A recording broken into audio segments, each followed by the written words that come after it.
I buy gold because I'm afraid that because of quantitative easing and debt and deficits and negative real interest rates, that the price of gold measured in nominal terms, which is to say US dollar terms, goes to $6,000 or $7,000 or $8,000. And by the way, I'm not looking forward to that. The gold price goes up, you're going to do stupidly well over there. But I own gold anyway because it allows me to sleep nights and stay calm.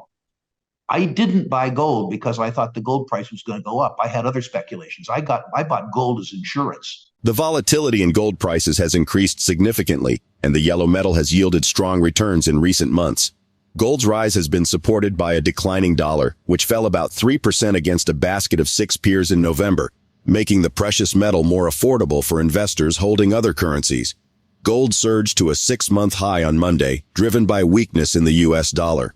The metal's prices were also bolstered by optimism regarding the U.S. Federal Reserve, potentially initiating monetary policy easing sooner than anticipated. Gold surpassed the $2,000 mark and exceeded the crucial $2,010 level, positioning itself to challenge record highs. In November, it achieved its highest monthly close ever. A critical factor in the increase in gold prices was the global decline in government bond yields. ING forecasts that gold will continue to reach record highs in 2024, averaging around $2,100 per ounce in the fourth quarter, surpassing the previous record high. Rick Rule, the president and CEO of Sprott U.S. Holdings, is surprised by the impending significant change in the price of gold, contrary to his earlier expectations. He views gold as a safety net and a reliable means to have readily available funds if necessary. Gold holds its value during financial uncertainty and amid geopolitical turmoil. Commonly regarded as a safe haven in times of financial or political instability, gold isn't subject to the risk of losing its worth. Unlike fiat currencies or other credit risk-bearing assets, gold functions as a haven in multiple ways. While gold prices can exhibit short-term volatility, the metal has consistently maintained its long-term value. For Rick, minor gold price fluctuations, such as the shift from $1,950 to $2,100 per ounce, hold little significance. What matters most to him is that gold remains reliable and secure, rather than focusing on the short-term price changes. We will present clips from Rick Rule's interview with Paradigm Press. But before we do, if you want more videos like this, please hit the subscribe button and turn on the notification bell for more updates. Thank you and enjoy the video. I do believe that a sea change is coming in the gold price, which is not something I've believed in for a long time. I also need to tell you that I own gold now. I began buying gold about the year 2000. A financial planner would look at me and say, "You're the largest shareholder of Sprott, a brand name for precious metals. You don't need to own gold. If the gold price goes up, you're going to do stupidly well over there." But I own gold anyway because it allows me to sleep nights and stay calm. I didn't buy gold because I thought the gold price was going to go up. I had other speculations. I bought gold as insurance. I bought it as good liquidity. And when people say to me, "Well, the gold price has gone nowhere. When is the gold price going to go up?" I say, "Well, I bought gold for $255, $260 an ounce in 2000. It's almost $2,000 now. So when you ask me when the gold price is going to go up, I have to say to you, the year 2000. 20 Thanks years to ago. Gordon Brown, right? Yeah. What do you want? I mean, you've seen what, a 7-fold, 8-fold increase in the price of gold, and somebody's asking me when it's going to go up. That's funny. I don't own gold because I think it might go from $1,950 an ounce to $2,100 an ounce. I don't care about that. That's absolutely irrelevant to me. For that kind of money, I'd rather stick in banking, a business I know. If you think about gold as insurance, you understand its true function. Do you want to collect on life insurance, Sean? If you collect on your auto insurance, there was a wreck. Housing insurance means that your house got burned down or somebody broke into it. That's the way I regard my gold. Right. My gold stocks are different. They're businesses. And the way they have been run for 50 years, they're pretty lousy businesses. They were run on the lessons that the industry learned in the 1970s. In other words, they are built to capitalize on the leverage of the gold price rather than to be efficient. It's interesting to note, Sean, and this is horrific. In the period 2000 to 2010, a wonderful run of the gold price where it went from $250 to $1,800 or something like that, of the Philadelphia Gold and Silver Index, the XAU, free cash flow per share fell.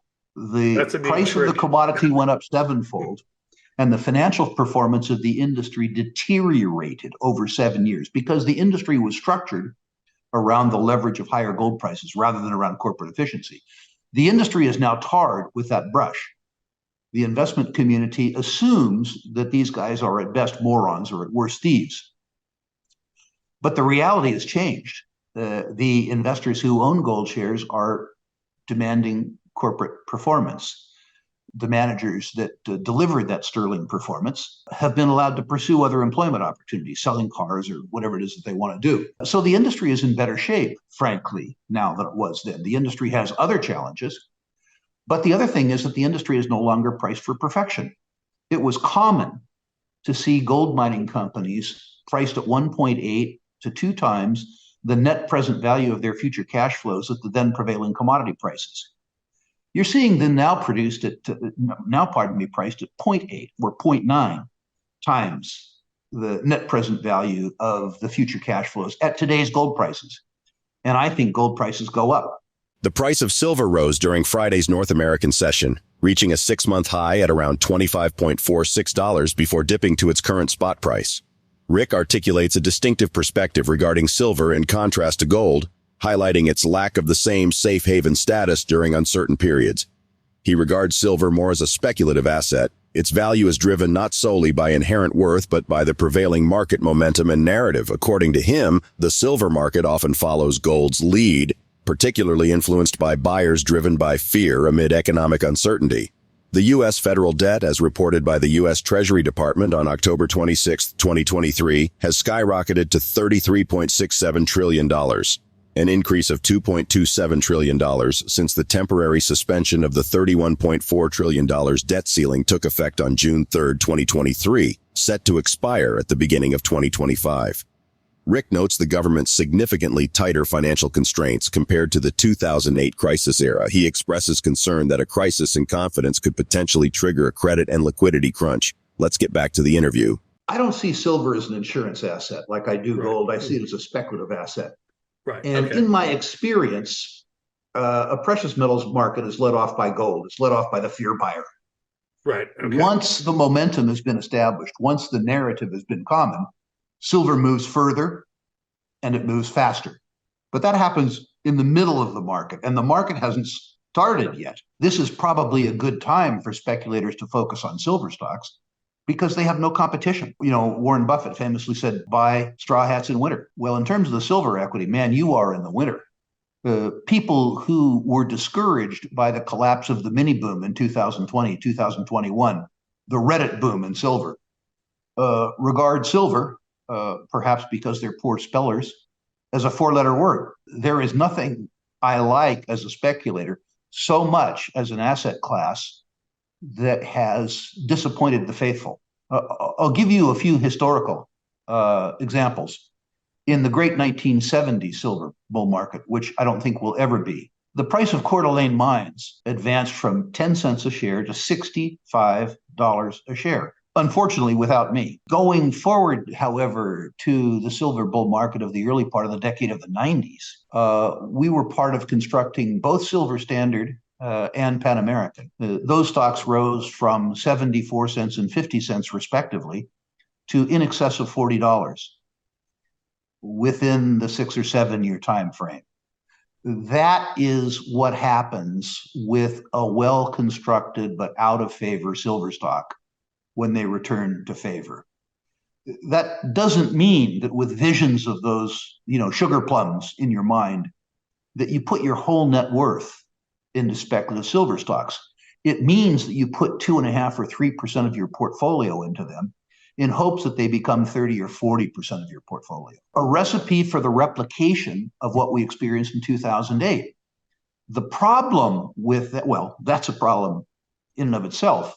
But a much larger problem is that the government itself has much less rope to push than they had in 2008. The on-balance sheet obligations of the U.S. government now exceed GDP, which is to say the U.S. government owes $33 trillion on balance sheet. Admittedly, only 26 trillion.